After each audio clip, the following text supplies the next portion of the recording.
J'essaie de parler avec des dirigeants algériens. Pour eux, le Maroc et le Sahara occidental est une ligne rouge. Mais il fait rouge, mais pour eux, c'est une ligne rouge. Celui qui est avec le Maroc est par définition contre l'Algérie. Les dirigeants algériens sont convaincus dans leur tête que le Maroc ne veut pas se contenter uniquement du Sahara occidental. Après le Sahara occidental, c'est le fameux Sahara oriental, qui revient de temps en temps sur les lèvres de certains dirigeants politiques marocains, comme quoi le Sahara oriental, c'est-à-dire la région de Tindouf et de Pachar, tôt ou tard le Maroc devra la récupérer, devra la revendiquer, etc., etc., etc. Les dirigeants actuels du pouvoir algérien sont convaincus par cette vérité. Maintenant, est-ce qu'ils ont raison, est-ce qu'ils ont tort? Là, c'est un autre débat. Maintenant, normalement, il n'y a pas de divergence, il n'y a pas de différence frontalier entre l'Algérie et le Maroc. Et qu'après la guerre des Sables, et après Amgala 1 et Amgala 2, il y a eu des accords qui ont été signés, notamment le traité d'Ifrane. La France doit le comprendre. Et la France, elle a des relations particulières avec l'Algérie. Qu'on le veuille ou non, l'Algérie était un département français, c'était pas un protectorat français comme le Maroc. Maintenant, la France, sachant qu'elle connaît cette angoisse du côté algérien, et elle connaît ce sentiment d'insécurité, pourquoi elle s'est précipitée à reconnaître la souveraineté du Maroc? Pourquoi la France ne se pose pas comme médiateur? J'essaie de parler avec des dirigeants algériens. Pour eux, le Maroc et le Sahara occidental est une ligne rouge. Mais il fait rouge, mais pour eux, c'est une ligne rouge. Celui qui est avec le Maroc est par définition contre l'Algérie. On a beau leur expliquer, on a beau leur dire vous avez tort. Non, pour les dirigeants algériens, le Maroc, en s'appropriant définitivement du Sahara occidental, va développer un expansionnisme. Voilà, parce que la question qu'il faut se poser, que beaucoup de Françaises et de Français, et même des Marocains et des Marocains, et même des Maghrébins ailleurs, même des Européens et des Européens, n'arrivent pas à comprendre. Pourquoi pour l'Algérie, le Maroc, le Sahara occidental est devenu une ligne rouge? Parce que pour les autorités algériennes, le Maroc a un projet expansionniste. Les dirigeants algériens sont convaincus dans leur tête que le Maroc ne veut pas se contenter uniquement du Sahara occidental. Qu'après avoir réglé le statut diplomatique ou juridique, ou après avoir validé ou après avoir imposé son occupation du Sahara occidental, il va s'en prendre au territoire algérien.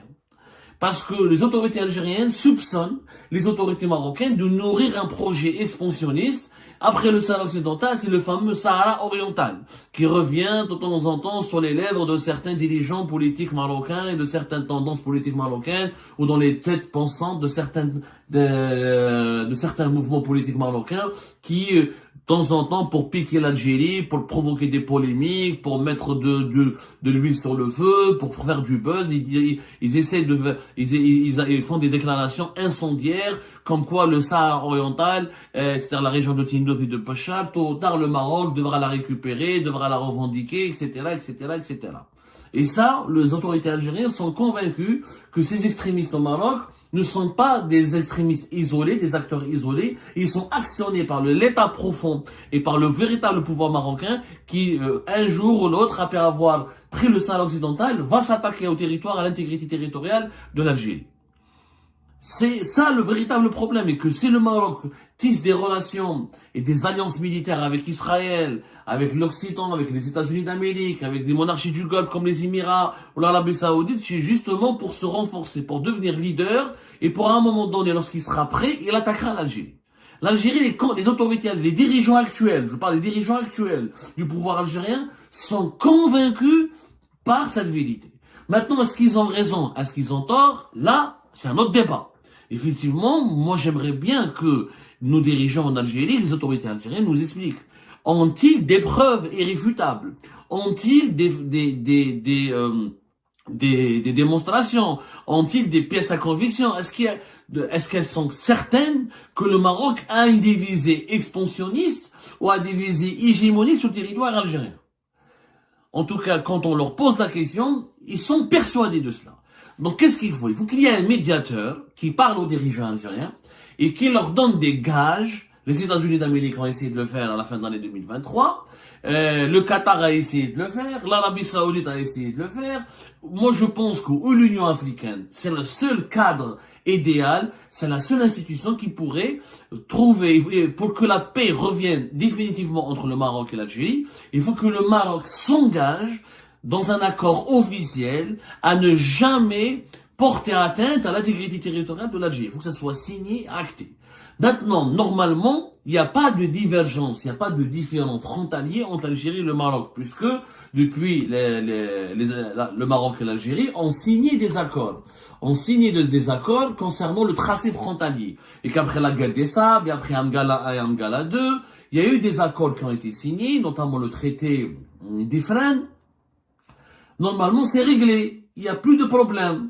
Mais malheureusement, les autorités algériennes continuent de penser qu'il y a une volonté. Alors, le premier accord, c'était le 15 juin 1972, qui a été signé par à l'époque Ouali Boumediene et le roi du Maroc Hassan II. Il y avait leurs deux ministres des Affaires étrangères, le ministre des Affaires étrangères Abdelaziz Bouteflika, du côté algérien, et le ministre des Affaires étrangères marocain, Ahmed Taibi Belhima. Ça s'appelle la Convention relative au tracé de la frontière d'État établi entre le Royaume du Maroc et la République algérienne démocratique et populaire. C'est le traité de 15 juin 1972. 1972. Et l'accord, il est là. Il a été publié dans les journaux officiels, il a été c'est pas quelque chose c'est connu, c'est acté, etc. Alors, plus tard, le 17 mai 1973, l'Assemblée algérienne, l'Algérie a ratifié cette convention. Le 22 juin 1992, la Chambre des représentants du Royaume du Maroc ratifie à son tour cette convention qui délimite la frontière avec l'Algérie. Et il y a des références là-dessus, etc. Ensuite, en 1994, il y a la fermeture des frontières, mais normalement, depuis 2002, je dis bien depuis 2002, il y a eu l'Algérie et le Maroc ont enregistré leur accord frontalier au niveau des Nations Unies. Normalement, c'est à l'ONU, mais malgré ça, il y a des doutes. Non, il y a des Marocains qui disent non, mais l'Algérie n'a pas, le Maroc n'a pas ratifié, qu'il est en son droit de demander peut-être des parties du territoire algérien, et du côté algérien, c'est la même chose. Donc, il y a malheureusement on en a déjà parlé de la problématique des frontières entre l'Algérie et le Maroc, qui est censée avoir été réglée, encore une fois. Normalement, ça a été réglé. Je vais essayer de vous retrouver la date de cet accord sur les frontières. Elle a été enregistrée au niveau de l'ONU. Voilà, je vous donne la date.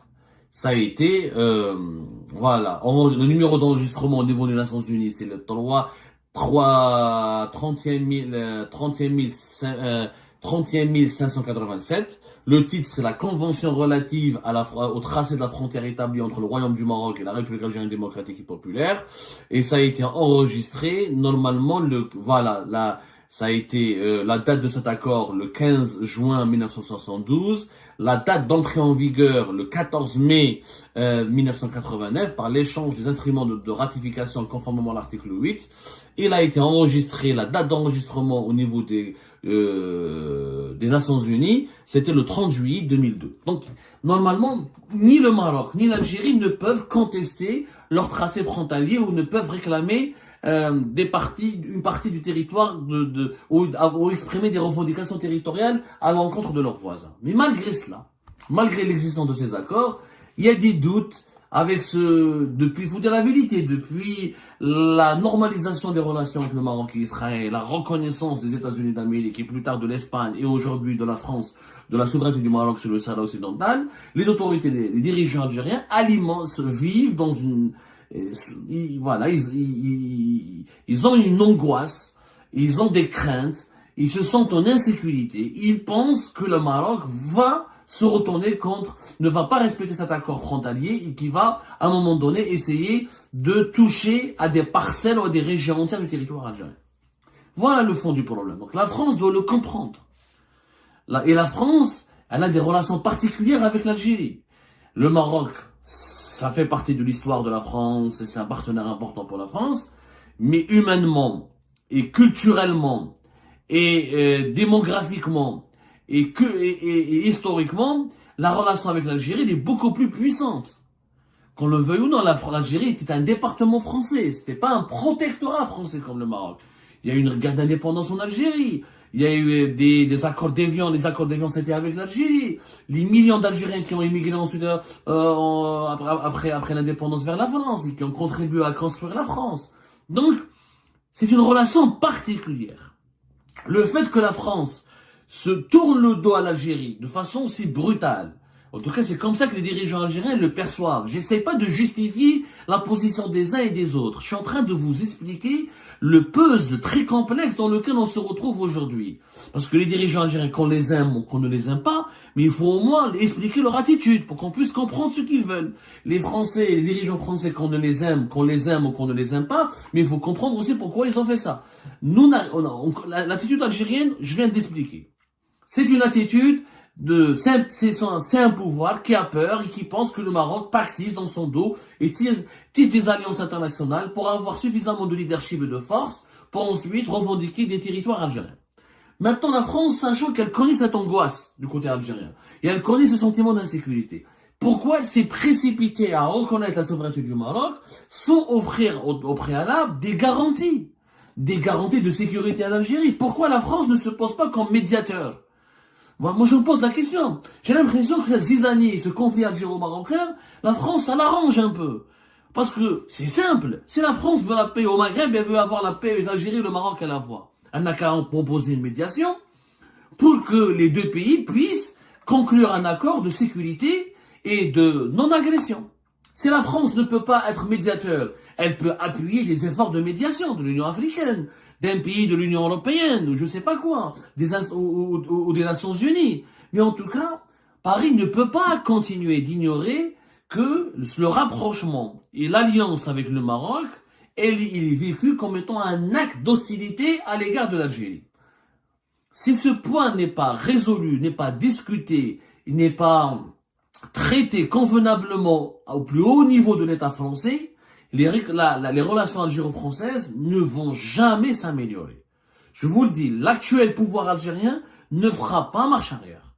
Moi, j'ai parlé avec des sources algériennes, j'hésite pas à leur parler, à essayer de les comprendre, à essayer d'analyser leur langage, leurs pensées. Ils ne reculeront pas. Pour eux, le Maroc, c'est la ligne rouge. Ils sont convaincus que le Maroc veut leur faire du mal à l'Algérie, veut torpiller la sécurité nationale, veut comploter contre l'Algérie, il veut tisser des alliances pour plus tard, après le Sahara occidental, s'intéresser au fameux Sahara oriental qui, pour reprendre le vocabulaire et les éléments de langage de certains mouvements marocains extrémistes, parce qu'il faut dire la vérité, au plus haut sommet, dans le gouvernement actuel marocain, il n'y a pas de revendication sur le territoire algérien.